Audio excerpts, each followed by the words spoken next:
Velkommen til en ny video. I dag der snakker jeg meget stille, som I kan høre. Det er fordi jeg bliver afbrudt så mange gange på den her optagelse, og det gider jeg bare ikke.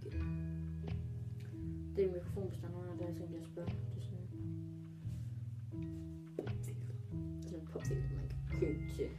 Jeg købte det her for sådan en 20 år eller sådan noget. Og det fungerer sgu ikke meget godt. Det hører normalt ikke til, men jeg sætter det sgu bare på alligevel, fordi det virker faktisk rimelig godt. I hvert fald siger nogen. Men husk at der også kommer en video omkring mit setup og mit gamle setup. Jeg også begynde. Så det første vi har, det er min brand høretelefoner her. Det ligger meget indviklet her, som I nok kan høre. Det er min brand høretelefoner. Det er et par, jeg købte i 10 år til en 50'er, cirka. Rimelig mærkeligt at have på. Det er meget dejligt. Det er sådan, den her, det er sådan en, der oprindeligt hører på, men så den er bare blevet væk på den her. Men jeg mener nok ikke, den her, der oprindeligt hører på. Så den ser noget meget simpel. Jeg har ikke så meget fritid. Det er sådan nogen, der godt kan bøje det, hvis jeg har nogle meget smalle så jeg kan godt sådan bøje i det, og det er også udvist rimelig meget. Au. Det næste video kommer til, det må være min musemåtte, som jeg kan finde her. Det er en gammel SteelSeries Elite. Skal jeg nok mene. Det er bare SteelSeries. Musemåtte, den er sådan pænt stor, hvis jeg sådan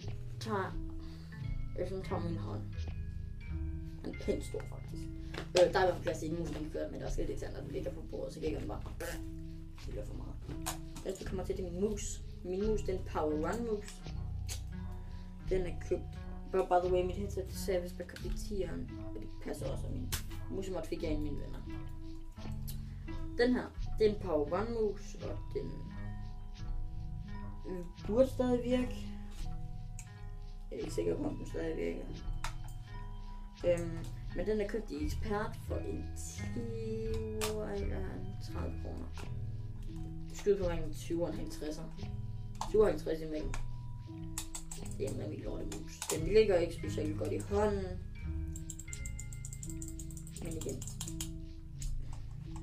Det bliver lige meget. Skal lige godt. Den er ekstremt lang, som I kan se. Det er ledningen. Den er helt strukket ud, cirka. Det er pænt irriterende, at den skal være så langt. Det sidste kommer til, at det det er ikke det sidste. Det er min oplader til min computer, det er bare sådan helt standard i. Det ved vi ikke. Så kommer vi til The Beast, min gamle computer. Det her er min gamle Berber computer, den har cirka kostet en 6.000. Den her computer, den hedder en Portcoid Bell P8 kan jeg ikke finde bare. Den larmer lidt, som I kan høre. Så ser den sådan her. Det er en rimelig dejlig skærm i forhold til sådan mange andre, jeg kender. Skærm, og så er det sådan rimelig lækker tastatur og røre, som så. Musen vil jeg dog ønske var en lille smule større. Det kan jeg se, men den er rimelig lille, den her mus her.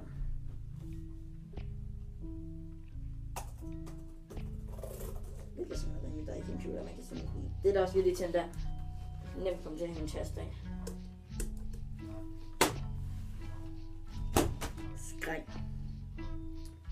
Men jeg tror bare, jeg vil sige tak, fordi I så med på den her video. Husk nu, at hvis I skal få flere videoer, og så kan I også like, og så kan I skrive i kommentarer med, hvad I synes om det her. Hvis I gerne vil have med mit nye gaming setup, så siger jeg bare til. Så skal bare ned i kommentarer, så vi ses altså. Og det skal nok også lige sige, at inden den her video her den slutter, så kommer der et billede af hvordan mit setup her det ser ud, når det